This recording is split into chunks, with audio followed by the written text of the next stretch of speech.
Salam değerli izləyicilər, hər birinizin hər vaxtınız xeyir olsun. Gəncə, qoyun və keçi bazarı.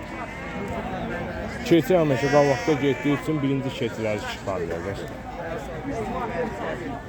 Fariz qardaşın yeridir, bir-birindən gözəl keçilər gətiriblər. Qiymətləri özlərindən də soruşacaq, bu belə işıqlandıraq, dəqiq olsun. Bunların kısa bir videosu atılmıştım, ondan onu paylaştım. Gene de özümle geldim, çəkəm işıqlandıram ki, sizlər üçün dəqiq olsun.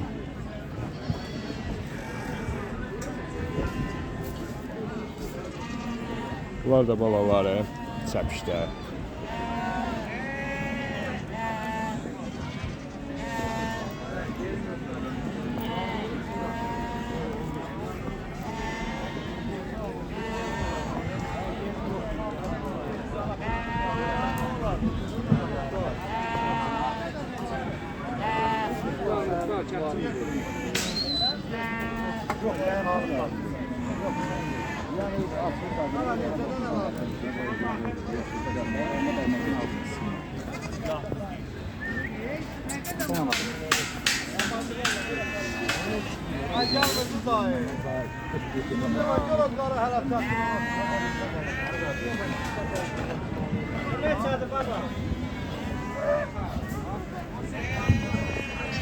Sütlü keçilər də var içində.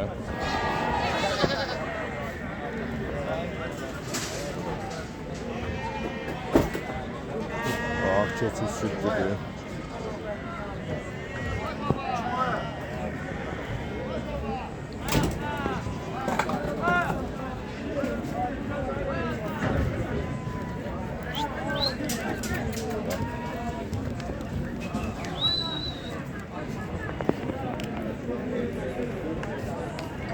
İçində yeni keçilər var.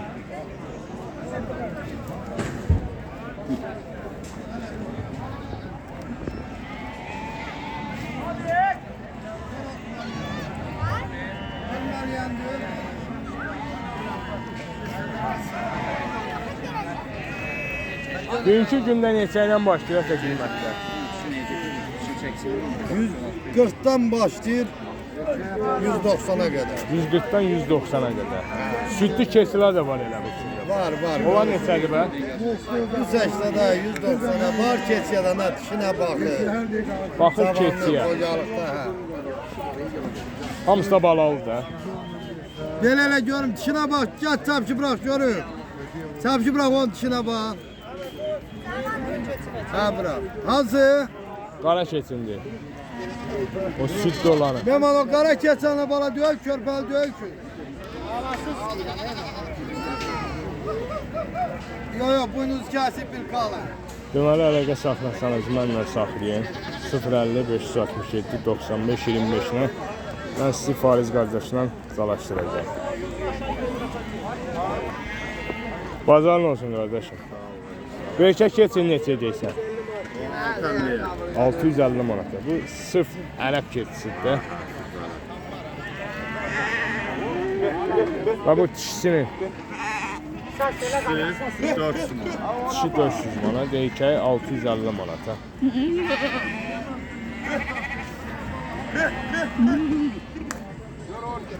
Səpişlər tək-tək satılır, yoxsa ana-baladır? Ana-bala da satılır, tək-tək satılır. Tək-tək neçədir, ana-bala neçədir? Ana-bala yerli keçilər 260 lira. Yerli keçilər, ana-bala 260 lira. Belə tək-tək 220 manat, 110 manat, bağır eyvanı. Bu qara keçin ərəb deyirəm o da. O ərəbdir. O neçədir? O 200 manat. 200 manat. 12 kilo yağ deyərdi, 150 manata. Bunun içində sütlü keçin var. Məsəl üçün, buna qədər süt verək baladan alacaq? 2 litr verən var, 1 litr yarım var, 2 litr yarım verən var. Hamısı qəşəng sütlü keçilər. Mən əlaqə nömrəsiniz sən bizə. 070 070 959 959 3359 32 33 33 59. Xeyirli bazarınız olsun. Bölgə hansı bölgə? Tərtər. Tərtər. Bazarın olsun dedik oradan. Sağ ol.